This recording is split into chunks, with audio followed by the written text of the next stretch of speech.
Hey everyone, welcome back to my YouTube channel. How are you all? So friends, in today's videos, I have brought idioms. I would say they are advanced idioms.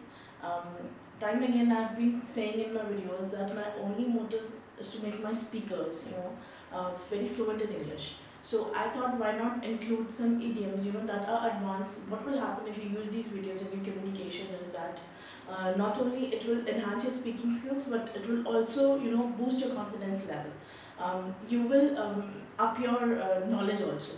Okay, so there are six of them. Let's see what do they mean and what are the sentences. I will try to give you as many as sentences as I can. So the first one is at the 11th hour. If and also I've been saying if you get time, try to start watching English movies, cartoon movies. They definitely will give you one or more than one. There are, because I've seen that in English movies, they tend to use the idioms a lot. So it kind of gives you an idea as what does the idiom mean, or what is the exact meaning of the idiom. So the first idiom is at the 11th hour, which means at the last moment. If you are trying to say that so and so activity, yeah, so and so function, or so and so work was done at the last moment, so for that you can say at the 11th hour. Okay, at the 11th hour. If I have given an example also, he paid the fees at the 11th hour and avoided the fine. मतलब कहने का मतलब है बिल्कुल last moment में, एकदम आखिरी time में या आखिरी दिन में he paid the fees and avoided the fine. उसके बाद अगर वो फीस पे करता तो क्या होता, फाइन पड़ जाता. ठीक है, अगर मैं बोलूँ at the 11th hour, she cancelled her marriage because she found out that the groom was not fine, or was not eligible, as he had some criminal record. Okay, at the 11th hour, the meeting was cancelled because of some technical errors. ऐसा कोई काम जो एकदम अंत में हो, मतलब होने वाला हो, बिगिन होने वाला हो, और शुरू होने से पहले ही खत्म हो जाए, ठीक है, उसे आप बोलेंगे एट द 11th hour. ठीक है. Second one is a blessing in disguise. ठीक है, ब्लेसिंग इन डिसगाइज का मतलब है ऐसी कोई चीज, something that seems bad first but turns out to be good. ऐसी कोई चीज लाइफ में बहुत ऐसा होता है, you feel that this is the end of the world, है ना, इसके बाद इससे बुरा कुछ हो ही नहीं सकता. But later somehow later you realize कि whatever had happened, it had happened for a good reason. There was a cause behind it, and now I'm in a much better state. Let me give you an example. One example I've written is leaving the job was a blessing in disguise as it led to my dream career. ठीक है, बहुत हो भी रहा है, people from various MNCs are leaving their jobs. They are earning in crores of rupees and still they are leaving the job because they want to pursue their dream career. And in the beginning, everybody says, what are you doing? आप क्या कर रहे हैं? ठीक है, आप इतनी अच्छी जॉब छोड़ रहे हैं, है ना, लेकिन उन्होंने अपना ड्रीम करियर स्टार्ट किया, मतलब किसी ने कुछ खाने का बिजनेस स्टार्ट किया, किसी what ever passion they had in their life, है ना. आजकल जैसे ऑर्गेनिक फार्मिंग में लोग जा रहे हैं. सो कहने का मतलब है, इनिशियल स्टेज में one could say that it was a blessing in disguise. ठीक है, शुरुआत में लगा कि ये क्या है, अब इसके अलावा this is the end of the world. ठीक है, लेकिन बाद में जो भी वो कारण हमें लग रहा था कि ये मतलब खत्म है, इससे बुरा नहीं हो सकता, it turn out to be blessing. Let me give you more examples over here. If I say that the breakup, ठीक है, the breakup of the girl was painful. Yeah, my friend's breakup was painful, but it turned out to be blessing in disguise, as she could pursue her career. She kind of discovered her.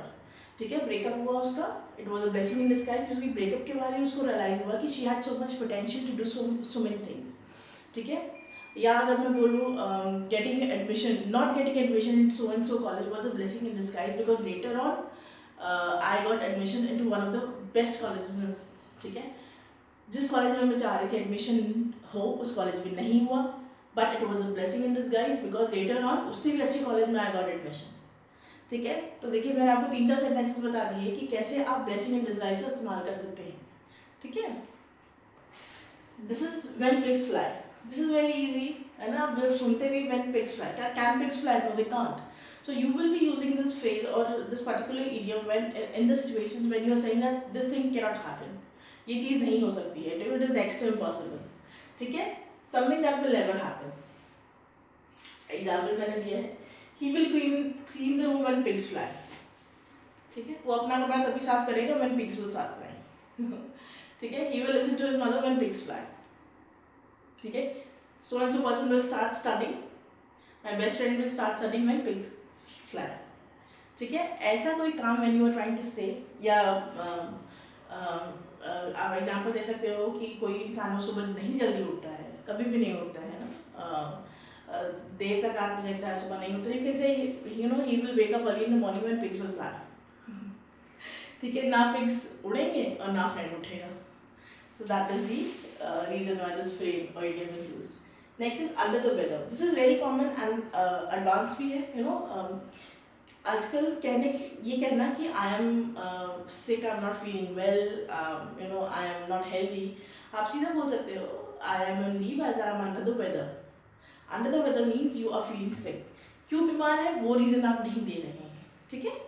Simple सा है, I am on leave as I am under the weather.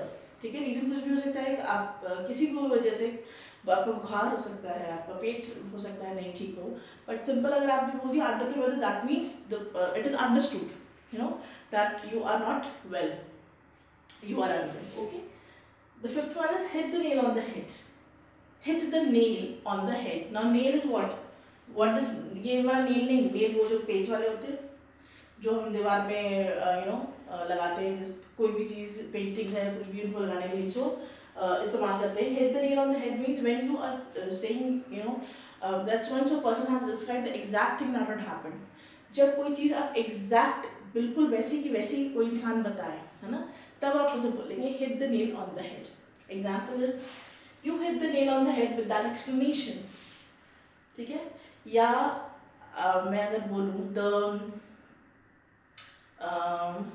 Lawyer, okay, the lawyer hit the nail on the head with the explanation that he you know gave in front of जज. ठीक है. जो exact हुआ lawyer ने बिल्कुल वैसे का वैसा बता दिया. ठीक है. और hit the nail on the head मतलब एग्जैक्ट वही हुआ. अगर मैं बोलूँ कि एक सेंटेंस और लेते हैं कि वीडियोस ठीक नहीं बन रही हैं, है ना, there is something missing in my videos, है ना, तो लाइटिंग की अगर कमी है, अगर मैं बोलूँ there is something missing in my videos, है ना, by describing that you know lighting is not proper, so what I have done, I have hit the nail on the head. एकदम एग्जैक्ट कॉज पता कर लिया कि videos अच्छी क्यों नहीं बन रही हैं. ठीक है. ये सब मैं एग्जांपल्स देती आ रही हूँ ताकि आपको फ्रेजेस इडियम कब इस्तेमाल करने, पहले तो उनका आपको मतलब पता लग जाए कि व्हाट डू दे मीन, फिर आपको पता लग जाए in what conditions, in which situations you can use these phrases और इडियम्स. ठीक है. The last one is do not जज a book by its cover. Again this is very common but we do not, I don't know why we, you know, हमें पता सब है, you know, we are aware of all these phrases and idioms, but we kind of you know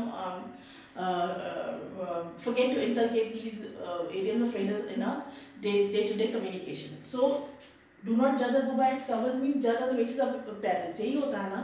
if you see a person, आप किसी इंसान या व्यक्ति को देखते हैं, what are you doing? You are judging the book by its cover. if the person has dressed properly, है ना, अच्छे कपड़े पहन रखे हैं, आप बोलोगे बिना उसको जाने, बिना उससे बात की, you will say the person is classy. You know, he or she must have been, you know, belongs to a well-to-do family. ठीक है. must have been studied well, या अच्छी जॉब पे होगा. ठीक है. अब वो है या नहीं है वो बात की बात है, लेकिन आपने उसका अपीयरेंस देख के you have judged the person, है ना. हम सब यही करते हैं. कोई पर्सन लिखा वो थोड़ा अशांत है या अच्छे से ड्रेसअप नहीं है, यू नो, अच्छे से ड्रेसअप इन द सेंस कुछ लोग होते हैं they do not like to dress up. Like for me, a simple t-shirt and a pair of trousers is just enough for me, you know. तो क्या करते हैं हम, है ना, कहते हैं कि ये थोड़ा इंसान जो है ये सही नहीं है बात करने में या देखने में सही नहीं है. सो इंस्टेड ऑफ जजिंग, आप अगर आपको बोलना है किसी को आउटर अपीयरेंस से मत जज करो, है ना, आउटर अपीयरेंस से आप मत बताइए कि ये इंसान कैसा है, तो आप बोल सकते हो प्लीज डू नॉट जज a book by its cover until and unless you read it. until and unless you communicate, है ना, with that particular person. जब तक कि आप बात नहीं करोगे, जब तक कि आप जानोगे नहीं, how can you judge a person by its cover? ठीक है? So these were the idioms. Please, you know, it's my humble request कि खाली वीडियो मत देखिए, ठीक है? जो समझा रही हूँ वो समझिए, and also try to, you know, start एक हैबिट बना लीजिए, you know, make it a point कि एक भी जितनी भी वीडियोस मैं बना रही हूँ, एक भी, अगर जैसे इसमें छः फ्रेजेस हैं, है ना, 6 idioms हैं, अगर आपने एक भी फ्रेज, जो भी आपको whatever, you know, whichever you like the phrase, एक फ्रेज आप उठा लीजिए और इसको समझिए and start inculcating in your communication. आप किसी से भी बात कर रहे हैं, अपने घर में भी बात कर रहे हैं, फ्रेंड्स में, अगर आप if you are student school में बात कर रहे हैं, कॉलेज में हैं, तो उनका इस्तेमाल करिए, बात करना स्टार्ट करिए उन फ्रेजेस में, है ना. नए वर्ड्स, और भी मैं वीडियोस बनाती हूँ जिनमें वर्ड मीनिंग्स देती हूँ, तो उनको आप, अगर आप अपने डे टू डे कॉन्वर्सेशन में लेके आएंगे तो उससे क्या होगा, आप अपनी वोकैबुलरी बढ़ाएंगे, ठीक है, आपका कॉन्फिडेंस लेवल बूस्टअप होगा, ठीक है. अभी होगा, अभी आपको लग रहा होगा मैम क्या बोल रही है, but trust me, initially it will happen. So this was the video on phrases, advanced phrases. Video person asked, please like, share and subscribe, and do not forget to press the bell icon. Thank you.